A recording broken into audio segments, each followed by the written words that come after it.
Welcome to the Floridaville Express. This show is hosted and produced by the team at Rocket Ship Consultants, and it's based on our popular podcast, The Floridaville. The Floridaville Express is a condensed show with all the elements Floridaville audiences have come to love. Each week, we highlight people who are making an impact in Florida. We interview entrepreneurs, politicians, authors, small business owners, entertainers, professionals, and people who are making our state shine. I'm Rosanna Catalano, an attorney with a background in television and radio news. I founded Rocket Ship Consultants, a strategic communications firm, and our mission is to launch your business or organization to the next level. Hi, I'm Joy Tootle. I'm also an attorney. I'm a content creator, a podcast editor, and the operations director for Rocket Ship. Our guest tonight is Carlos Cruz, a government affairs consultant with Converge. He's worked in politics for nearly 3 decades and is now using that experience to help others in the field by writing books and speaking on the topic. His first book is The Business of Politics, Watching a Policymaker's Back as well as your own. Carlos, welcome to the show. Well, thank you for having me, guys. Carlos, tell us, how did you get involved in politics? Ooh, it's a long story. And if you go to my website, I've got all these like cool little cartoons that have narratives on different aspects of how I got into this mess. But I was in the right place at the right time, growing up in South Florida, from a Cuban American exile family. We were very, very involved in politics. My dad was a carpenter. I mean, he didn't know anybody. A lot of people think that you get into politics because your parents are connected and they know somebody. Well, I started waving on corners for politicians when I was in high school because I was the president of the Future Business Leaders of America Club at my high school. And then I started inviting politicians over.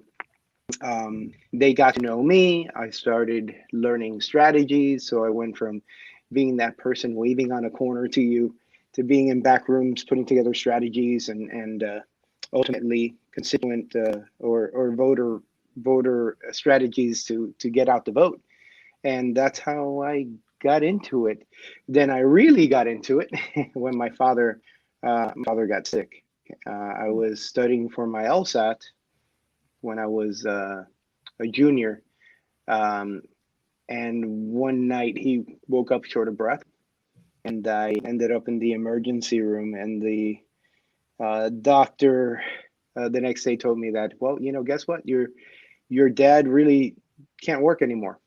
I'm an only child. I'm going to school. I'm studying for my LSAT, and I needed to figure out how to start making money, and I never really had a real job.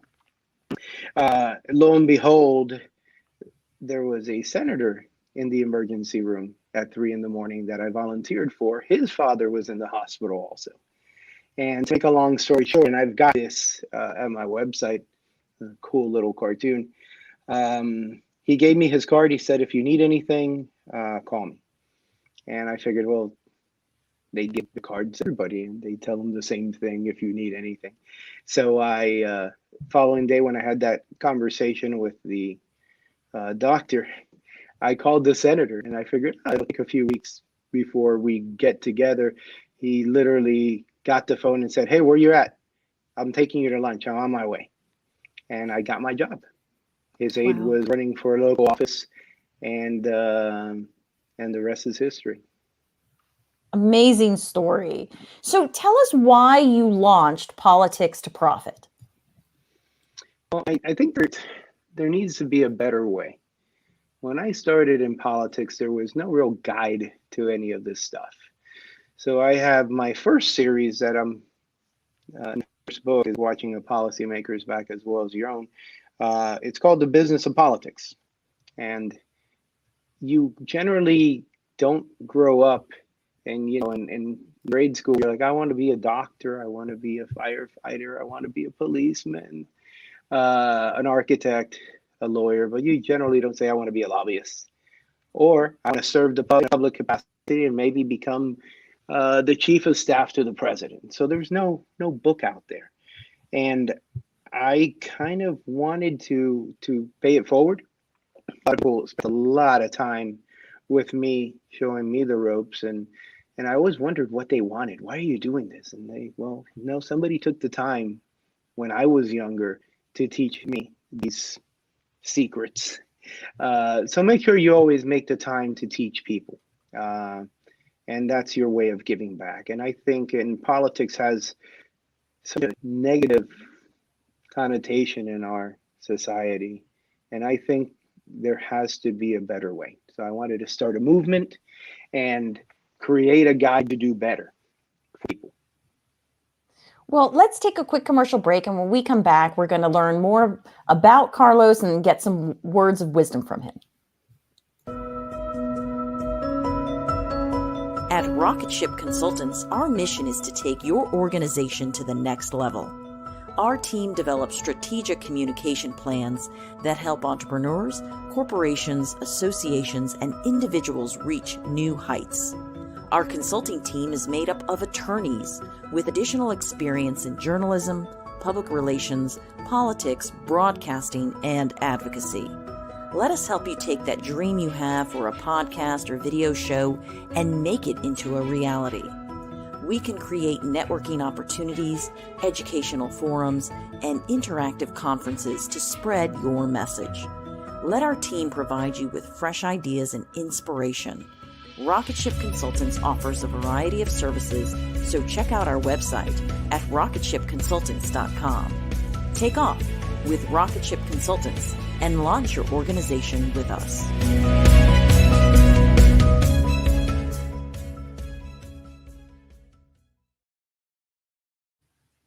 Welcome back to the Floridaville Express.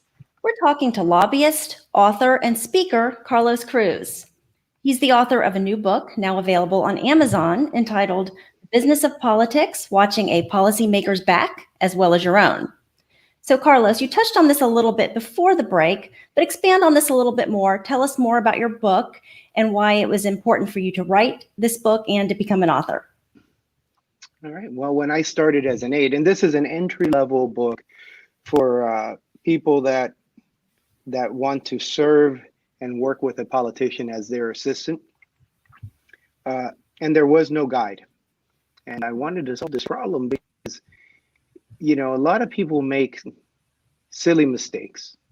And when I looked online, there is no guide to, other than this is how you schedule a politician, this is how you file a bill. I wanted to get a little deeper than that, where you go ahead and you have to understand what makes your mind and your body tick.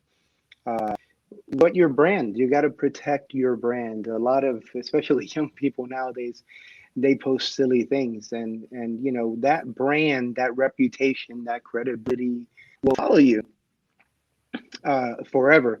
Once you post it, it owns you.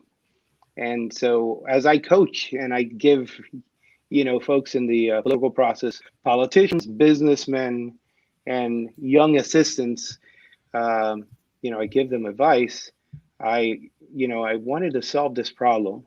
There has to be a way. Lend you some tools that don't exist, so that you can create upward mobility for yourself and do some good for your constituency if you are in the business of politics. There'll be other books that deal with politics, but for example, when you go to business school, you can go to Harvard Business School, you can go to Florida State, where I went to law school. There is no class on how you use politics and understand politics in order for your business or your organization to profit. You can get regulated out of business overnight, and a lot of people don't understand it until that's facing them, that's about to bite them. So that's basically why I wanted to provide a guide path and share my knowledge with folks. Yeah, learning how to leverage those relationships is really key. And I think having some kind of guide that tells you how to do this and what to look for, I think is fantastic. So tell us, Carlos, what's one thing you wish you had known when you started your career? Well, you can always go back and say, wow, if I knew what I know now when I was 20, right? I think, and this is, as I coach people in that want to get into politics and people that are in politics, you need to understand finance. I went to law school and I didn't have a good understanding of finance. If it makes the world tick if you understand finance economics. I think it makes you a better lawyer, a better doctor, a better architect, uh, and certainly a better public servant. If you've never had to worry about paying your employees uh, and dealing with hardships that business owners deal with, um, it's just you look at these people that are passing laws that impact my business, and they've never lost sleep because they were worried about, oh my God, I got to pay my accountant. They've always been in the public sector, and I think understanding money, the flow, makes people just better at what they do, no matter what their profession is. Yeah, that makes sense. No matter what their profession, whether they're in government or running their own business or even their own household, understanding money is so important. That's great advice. How do you see yourself helping others in the political process into the future? Well, one thing that, again, I wanted to start this movement, and as I walked down this journey, and politics does to you a lot of times. Not that you may a tragedy may affect your family, or somehow politics will find a way of getting into your under your skin. And I think moving forward, I want to help other people understand what they fear. A lot of people that want to get into politics fear it, and then when you listen to our friends in the media, their ratings are based on fear, and there are, most people in politics are good. Most people in the political process are good, and you just have to provide some sort of guidance. When I coach politicians or staff, it's how you handle the bad things that people remember. It's always good, when you're a mayor or you're a city councilman or you're the president, and you handle this a certain way because you're smiling, you're kissing babies. But then when some sort of tragedy happens, something that you really got to just breathe and handle it better, be transparent, understand yourself first, before trying to project that to somebody else. And a lot of my coaching is based on, understand what, who you are, your why, what you tick, why you get up every day, why you do what you do. And that makes you just a better human being first, which in turn makes you better in the political process. So, Carlos, for someone watching this who wants to get involved in politics, what is your advice to them? Patience. If you're in undergrad and you want to go ahead and work the political process, you're not going to start off as a chief of staff to the president of the United States. You're not. You got to pay your dues. I waved on corners. I put up signs. I knocked door to door. And then eventually that created, my upward mobility. And so if you want to get into politics or anything else, be patient. A lot of businessmen that I coach and deal with and represent, they, wake up one day and, oh my word, this ordinance got filed. I can't believe these folks are going to, do this my business and blah, and well, the sky isn't falling. There is a process. Be patient. Understand what's motivating them, and more importantly, have them understand what motivates you. But it takes patience. Easier said than done, but excellent advice nonetheless. If our audience wants to stay connected with you and find out more, how can they do so?